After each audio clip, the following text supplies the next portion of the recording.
we have to win the war and quit feeling like we're winning these little shallow victories of the strategic reserve or what have you, if we want the bright orange future that everyone pretends at least like they actually want. I was having a great time over the weekend. I just sold my car, had some cash, Bitcoin's dipping. This is superb. Solo mining, man, as far as we're concerned, we want everyone to have one. The same way that you're running a node, you run a solo miner. And you never know. I can guarantee you of one thing, though. It will be your number one addiction.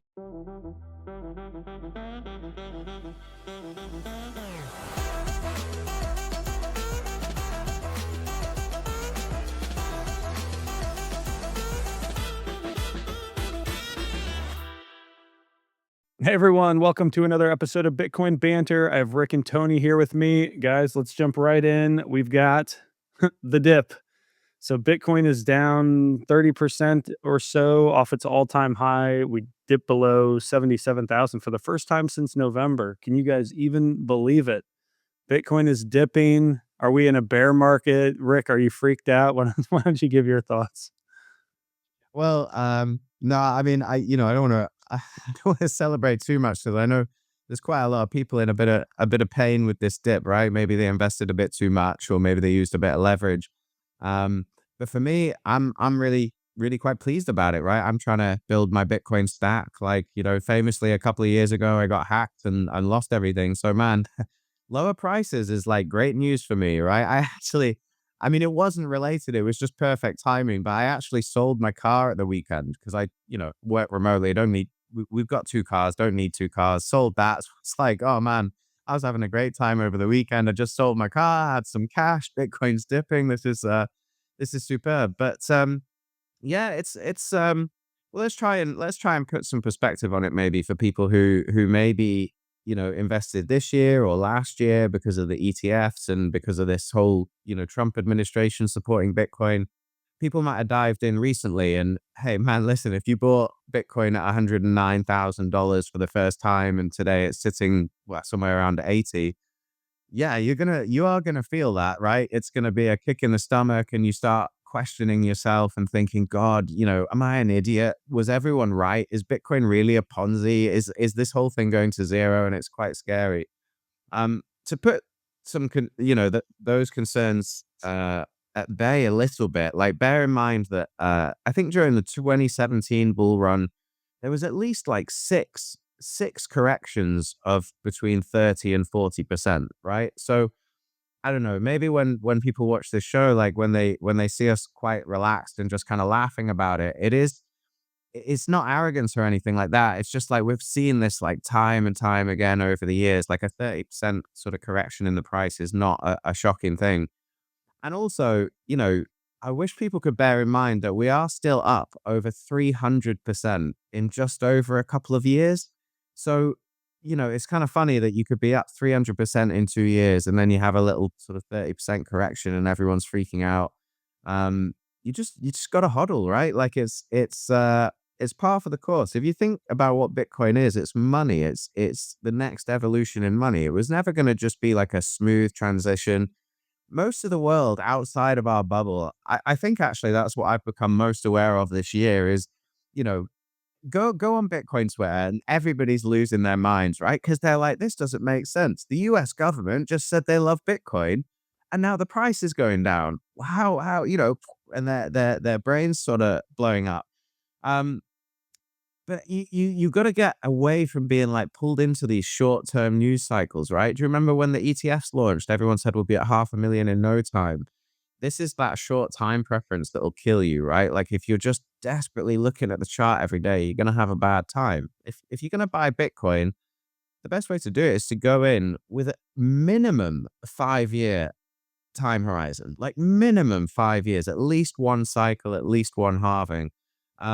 Otherwise, you're going to get shaken out. You're going to get shaken out, and someone else is going to buy you Bitcoin, and you're going to panic sell it. And then at some point, 3 or 4 years from now, you are going to be really, really upset with yourself. So it's normal. Everything's fine. You'll be fine. Maybe get some more while it's on discount. I mean, one of the best things, I didn't come up with this, but someone said it to me, it had an effect on me in the early years. They said, look, let's say you've got a favorite pair of trainers in the store, right? And they're normally $100. And all of a sudden you see them on sale for $50. Well, what you do is you dash into the store and you buy a pair, right? So look, if you've understood Bitcoin, you think it's the best form of money. If for some crazy reason a load of people are selling it and the price is really cheap, you run into the store and you buy some, right? So I don't know. Hopefully people aren't too worried. It'll all be fine. Yeah, no, a couple of comments on that. So first of all, if you bought it 109,000, it means you've started a lot later than people who are doing Bitcoin podcasts and writing books on this stuff. Like this is your opportunity to up your stack. Like you're not down unless your time horizon is a couple of months, right? Like and so you need to just reorient the way you think about all of this stuff. The second thing I'd say, not financial advice, but in the United States at least you can tax loss harvest. Sell that Bitcoin that you bought at 109, take advantage of the loss, buy it right away at 77 or whatever. We're at 80, I think, right now at the time of recording. But and then you can apply that loss to your tax returns next year. So again, not financial advice, but like just be smart about this. If you didn't buy KYC Bitcoin, then maybe the tax implications do or don't matter depending on your view of the state. But, Tony, what's your reaction to this? Man, I'm very happy. I'm very happy watching, everybody freak out because it's very clear to me that no one understands Bitcoin. Because the first thing you need to do when you get involved in Bitcoin is remove the word investment. Bitcoin is not an investment. Bitcoin is money. It is your savings account. If you're thinking of this as an investment like a stock, you're going to get wrecked beyond belief because this is one of the most volatile spaces. And it's volatile not because it has no value. It's volatile because it's currently replacing decades of a corrupt legacy fiat system that's entrenched in every corner of your existence. So it's not going to be, like a smooth tide event. What you're doing in Bitcoin is you are swapping out worthless money printed by thieves, right, to fund wars and all sorts of shenanigans into sound money. That's what you're doing. So the term buying, that's everybody uses that word, but it's not really buying. It's like you're upgrading your money from rubbish to actual money. And so once that's clear to you, then every dip is good news because it just signals to you that more people still don't understand this. And so you are at like a massive advantage compared to the rest of the world. There's nothing wrong with Bitcoin. The price is the most meaningless metric, other than letting you know that other people still don't understand anything. If you're treating Bitcoin as a risk on asset, you're at the losing end of this game, 100% guaranteed. It's the most risk off asset you will ever know. But to get to that level of conviction, you've got to do the work that we've done. You read the books, watch the videos, ask the right questions, understand the tech, hold it in self custody. But what you don't want to do is put all your eggs in one basket from now, because we're still living, in a fiat world for the most part. And so if you're going 100%, and obviously the volatility is a thing, then yeah, you're going to find yourself, stressed out beyond belief because you still have bills to pay. But if you do it gradually, and you slowly up that gradually as you understand this more, you'll be just fine. The fundamentals haven't changed. Price dips doesn't mean Bitcoin is failing, doesn't mean something is broken, doesn't mean any of that stuff. So instead of chasing all these, ass licking, people following politicians and institutions and all that other garbage, do yourself a favor, study the tech itself, read the white paper if you haven't done it, and ignore everything else. Follow the Bitcoin hash rate. It's at an all-time high. That is the only metric that tells you Bitcoin is succeeding. Forget the narrative that Bitcoin is a store of value alone. It is not. It is a store of value and money, meaning you can use it in the same way you use your dollars and euros. You can use it to buy stuff. There's no such thing as nobody sells stuff for Bitcoin. There's thousands of places around the world. You just have to get off of your ass, do a little bit of research, and look for them. Yes, it takes a little bit of effort at this day and age. We're not living in the year 2030, 2040 yet, but we're getting there. So if you want to get there, solid as a rock, You have to do the work and you have to ignore the noise, focus on the signal, hold Bitcoin in 100% self custody, and you'll see you'll be smiling way sooner than you think. Yeah, I think the to unwind people from this notion that Bitcoin's a risk on asset, I think just requires a fundamental understanding of the problem it solves. Like Tony, I mean, you're not a macroeconomics guy, but like you experienced firsthand the implications of fiat debasement and what happens when that gets taken too far. I told you guys offline, I'm reading The Big Print by Larry Lepard. I think that book is probably as good as any that I've read that just sort of defines the problem. And what like it's one of those things that once you see it, you can't unsee it. And it becomes very clear why we need a solution and why gold was the best option at one point in time, but it's a far inferior option to Bitcoin, and why eventually by necessity we will flock into Bitcoin as humans, and it's just education, and hopefully, hopefully these sorts of conversations convince someone who bought at 109,000 to not sell because out of panic, but to maybe sell for tax loss harvesting purposes and a more productive reason. But yeah, it's it takes time. We're on the path, and people just need to be enlightened as to what's going on. I'm going to share this next one. So, Rick, I want you to comment on this first. So, Mandrick said that 2014 to 2015 was the hardest time to be a Bitcoin holder. Now it's just a flat line on a zoomed out chart. I think you had sort of an interesting take on this, and I know you were around then. So, why don't you give your thoughts? Yeah, I mean, I don't think I actually agree that it was tougher back then. I suppose it's like a personal experience thing more than anything else, right? Um, the reason I don't think that it was harder back then is honestly the culture was different and the people involved were different as well. So, back in 2014 or 2015, you still had this really strong like cypherpunk ethos in Bitcoin, right? So actually, I maybe enjoyed that period of time more than I do now because you found more people that were interested in the separation of money and state. Most people were pretty anti-government in general, and you really felt like you were on this sort of crusade to, well, like we're all here for, end the Fed and stop this insane money printing. That's impoverishing people. Um, now I find things maybe like more frustrating. You might have heard this from other people that have been around a long time. Like you can get a bit jaded after a while because I log into Twitter now and everybody's either celebrating about the fact that the government are buying Bitcoin or not buying Bitcoin, and they give so much credibility to these politicians. Bitcoin outperforms everything for 10 years, despite the politicians screaming at it and calling it rubbish.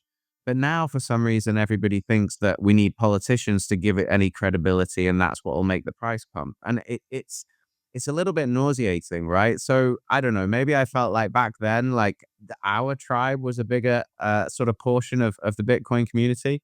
I mean, look, you're never going to stop this, right? Like, obviously, as Bitcoin gets bigger and bigger and bigger, the community grows and the diversity of people in that and their views and opinions also sort of grows. But it does sort of dilute the purpose of the mission a little bit.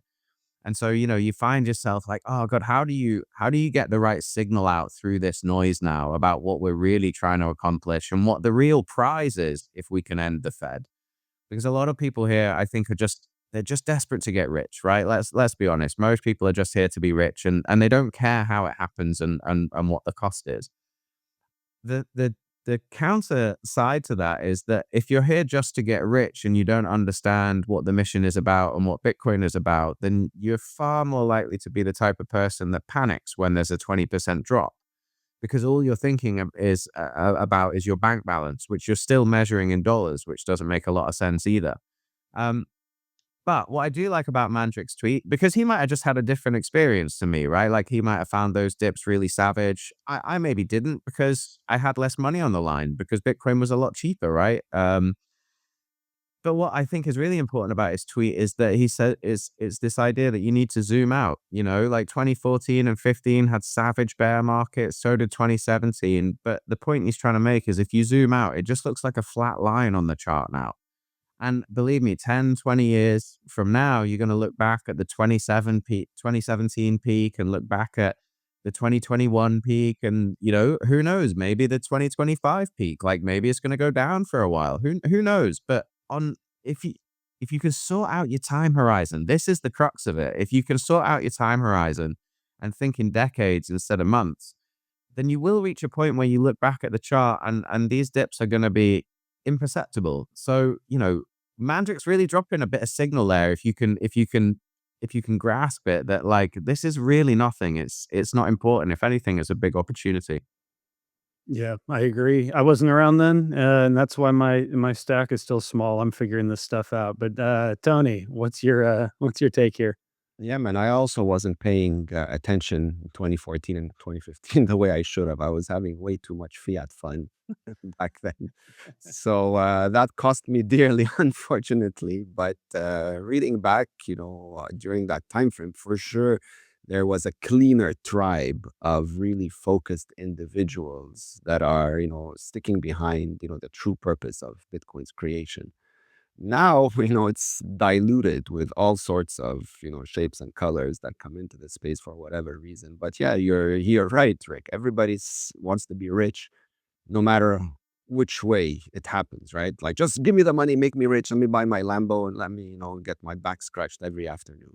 That's really what everybody's thinking without the consequences of that. Like they assume they're just gonna get rich and nobody's gonna bother them. But here's a stark reminder that, I also lived in a place where I thought no one was going to bother me. And then they bothered me a lot. I mean, they bothered me so much actually that they left me with $70 to my name. So if you think you're living somewhere, nice and sunny and rosy, and that you're just gonna get rich and that nobody's gonna come your way and like force a vaccine, down your throat or make you wear a mask or just because you are who you are, well, my dear friend, you are in for a massively rude awakening because that is not the way the world works. The fiat system incentivizes all that bullshit that you don't like. And sooner or later, if that's not ended, your turn will come and you're going to have a hard time dealing with it. So, Bitcoin, we need to focus on the essence of Bitcoin, the separation of money and state. There is nothing else bigger than that. Once that's understood by a big enough number of the population, that's it, man. That's where you see hyper Bitcoinization and all the glorious things that you've read about and know about, around Bitcoin. That's when it starts to really come to fruition. But until that happens, you have people chasing politicians and bootlicking institutions just for the number go up. One, these people are going to lose their money at some point, or they're going to get it stolen from them, seized from them, or locked out. Something along those lines is going to happen. And it just delays the inevitable. So, for those that understand the process, hold Bitcoin in self custody, it really is a great exercise in patience. It teaches you to put your emotions on ice. And what I find helps a lot is just surround yourself with like minded people, even if that means formatting most of the folks that that's fine. Like I am no longer in touch with 99% of people that I knew, and I knew a lot of people. Do I miss them? Not a chance, not a second. The new people that have come into my life now align with, the world that I want to live in. And so once you do that, all it takes is start with one person, then move it up two people. And before you know it, all the noise just doesn't matter. You don't even notice it anymore unless somebody brings it to your attention, via 50 DMs telling you that something is going on that is really insignificant. So that's what I have to say. I wish I was around paying attention in 2014, 2015, like he was. I mean, I think it's a missed opportunity. But we are where we are now, better late than never. The future is really bright, very optimistic about all of this, but you got to do the work. Nothing more to it. Yeah, And do you know I what? think We're we're not. We're yeah, obviously not late. That's the crazy thing. Because if No, people are selling Bitcoin now and we're at $80,000, like this is the crazy thing. Like if I could give someone some perspective, right? So like, man, here's the funny thing, right? In 2015, right, I'm thinking, how the hell is Bitcoin not $1 million? How come no one's figured this out? What the hell is going on? In 2016, how the hell is Bitcoin not $1 million? 2017, how the hell is Bitcoin not a million? This will happen for ages. And you come in, you think you're late, right? Like, man, when I got in at like, I don't know, I think we were buying coins $200, like maybe even some under $100. And we're thinking, damn, wish I knew about this when it was under $1. Like that's just natural, right? Like I promise you, right? Give it 5 or 10 years and everyone's gonna be like, damn, I wish I was looking at Bitcoin under a million. Like, so man, we're so I like people don't understand like what percentage of the population have any idea what Bitcoin is? So tiny. So if you're worried about being late, I promise you you're not. And the way that you can tell is a load of dummies are now selling Bitcoin for some reason I can't thoroughly understand, right? So get stuck in, right? And then people like 10 years from now, that people go, "Oh, you're an OG. How did you get in that early? Were you one of the original cypherpunks?" And obviously you're not, right? But like perspective is a funny thing I think human beings struggle with. So yeah, it's funny. It's funny when you've been around a while. Yeah, and I completely believe that. And I'm sort of departing the topic here a bit, but I think maybe that's kind of what frustrates me is like we've come so far from the separate money and state, and like even the strategic Bitcoin reserve. I think what a lot of people miss with this, and I mean this is just my opinion of what could possibly happen, is if the United States government views Bitcoin or chooses to view Bitcoin as a digital gold exclusively, and the money printer continues, all of these benefits that you hear people talking about, less war, a healthier society, all these things that fiat creates and promotes, those don't go away if Bitcoin is digital gold sitting at digital Fort Knox and everyone just holds on to it as a store of value. Like gold, because they supposedly have gold at Fort Knox, and the fact that they have a hard currency, gold as a reserve, and have for a long time, supposedly at least, hasn't prevented war. It hasn't prevented all of these horrible things that we attribute to fiat. And so we have to win the war and quit feeling like we're winning these little shallow victories of the strategic reserve or what have you, if we want the bright orange future that we everyone pretends at least like they actually want. If I want less war, that means Bitcoin can't be digital gold. It needs to be the currency of the world. It needs to be money. And I think But people when begin to lose. Lambo? When am I getting my Lamborghini, Michael? Get to the point here. I want. Or even Rick's getting impatient. All right, sorry, I'll get off my soapbox. Let's move on to the next one. So, hey, good news, good news. We've got another solo miner with a bit axe. Found a block. Our friend George Bodine, who we had on the podcast and on Bitcoin Banter, shared this. So exciting news. I feel like I know for anyone who listens regularly, you're probably getting tired of us, but like this is a big deal. If you, first of all, I think just in terms of what it means for the network, the decentralization that's being added, I don't know. I think I saw somewhere they said, hey, it doesn't look like they found their own block template. So I don't know if the guys at Project 256 would agree that this is a solo miner because they're not creating their own block templates, but it's still exciting news. Somebody didn't buy the dip; they earned the dip by putting in the proof of work, buying their BitAxe. Tony, I hate to keep putting you off, but Rick's got some exciting news related to BitAxe. So, Rick, why don't you take this one first? Man, yeah, I got really lucky. Like, I think it was last week at some point. So there's a company on Twitter, which I think everyone should follow. Like, really great guys. I like their content as well. They're pretty funny, right? They post some pretty spicy tweets, but they're called Solo Satoshi. So they're one of these companies that sell the BitAxe. And man, like sometimes, I mean, I'm famously been quite unlucky in the past, right? But every now and again, I do get lucky. And I won one of their online sort of competitions. You know, you share a post and tag a friend. And so this arrived actually like 30 minutes before the show. So there it is, a sexy new BitAxe. So man, literally as soon as I get off this podcast, I mean, guys, to be honest with you, this podcast might have cost me a few Bitcoin, right? I might have been hitting a block every 10 minutes, right? So we need to wrap this up so that I can get this thing plugged in. Um, but yeah, I mean, what an amazing result. Imagine hitting a block and like you say, all this stuff about decentralizing the network. I think there's real potential in it, you know, if the technology can continue to improve, if we can get more people interested. Um, and you know what? More than anything, when I hear these stories, I just wish I could be a fly on the wall of the guy, in his house. Like he probably gets up in the morning, right? He's had his eggs and he's drinking some coffee and he goes, "Oh, I'm just gonna go and like look at my BitAx and see what's going on." And can you imagine? Can you imagine him looking at this screen and seeing the words like block found? I would love to see the joy in that person just like losing their mind. I mean, I would guarantee for 5 minutes, because this is what would happen to me. I'd spend at least 20 minutes not believing it, being like, no, no, no, right. I have to check before I get excited. Did I actually hit a block? But no, tremendous. So yeah, let's get more of these things plugged in. Let's get more solo blocks. Let's put those big corporate miners out of business and let's have some fun doing it. Absolutely, Absolutely. man. Remind me to send you my Bitcoin address so you can program it into your BitX just in case you hit that block, so it Will goes to do. the right place. No, man, solo mining is the one of the most exciting things out there. I think every Bitcoiner should have one, just for the sake of, learning and doing your part, for the the global decentralization eventually of the hash rate.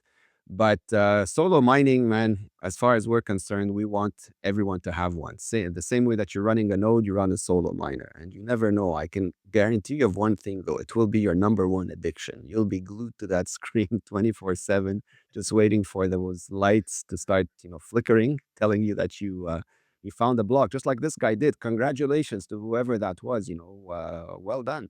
There's been a lot more of them, eh? Like, I mean, considering the odds are so low, it seems like every other week you hear of a story of a solo miner, finding the block.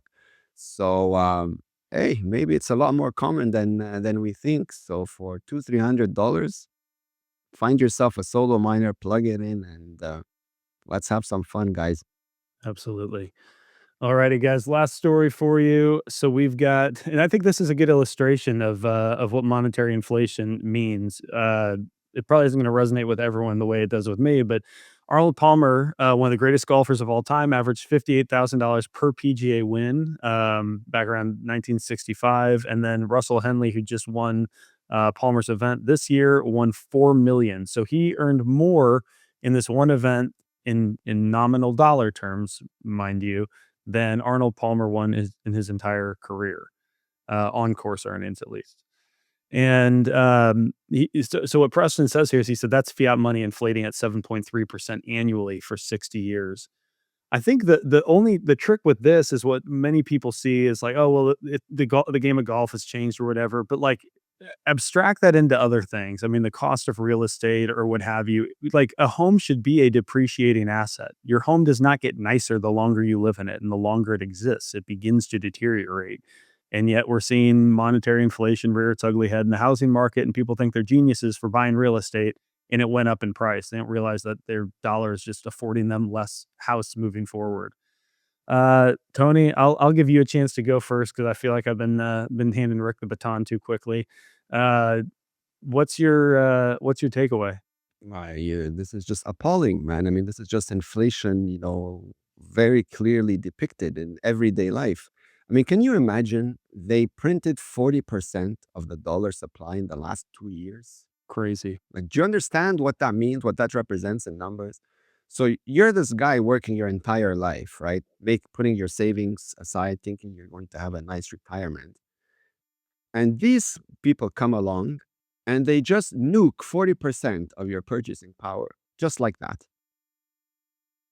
That is exactly what's happened now. And that 40% is going to keep rising until you have nothing left but like an imaginary monopoly number that can buy you nothing on the screen. This is the fiat system. It serves the club behind the money printer and it completely obliterates everyone else. This is why we Bitcoin. This is why everyone should be, studying and running, like sprinting towards opting out of the dollar and fiat system because it is completely draining your purchasing power. You are literally working for free, like an abused little donkey. That's exactly what's happening. So hopefully more people, understand this, but I don't know, what the pain threshold is for that reaction to really kick in. Do you have to lose absolutely everything like I did before you snap out of it? Or do you, you start seeing the fire coming your way before it actually burns you completely. Yeah. Rick, I know you're a fan of golf. I hear you've got quite a swing. Why don't you give your take? So yeah, look, basically, the interesting thing about this is there's two ways to beat inflation, right? Option one, you can buy some Bitcoin, or option two, you'd better be a pro athlete, right? Because then you can just about keep up with inflation. Although what's interesting is, Preston points out that this is a 7.3% increase annually. But what we know is that the fiat money supply expands at somewhere in the region of 15% annually, right? So actually, I think there's maybe an argument to be made if you sat and did the maths in the round that Russell Henley's maybe getting underpaid compared to where Arnold Palmer's winnings would have been, if they were inflation adjusted like properly, not the 2% target or whatever. Um, the thing I always find fascinating about this, and it's something I talk to my dad about all the time because, him and his friends are from a different time. And I say, I ask him questions like, how much was your first house and stuff like this? And the numbers they give you are crazy, right? They're, oh, yeah, my first house was 25 grand. And you're like, what?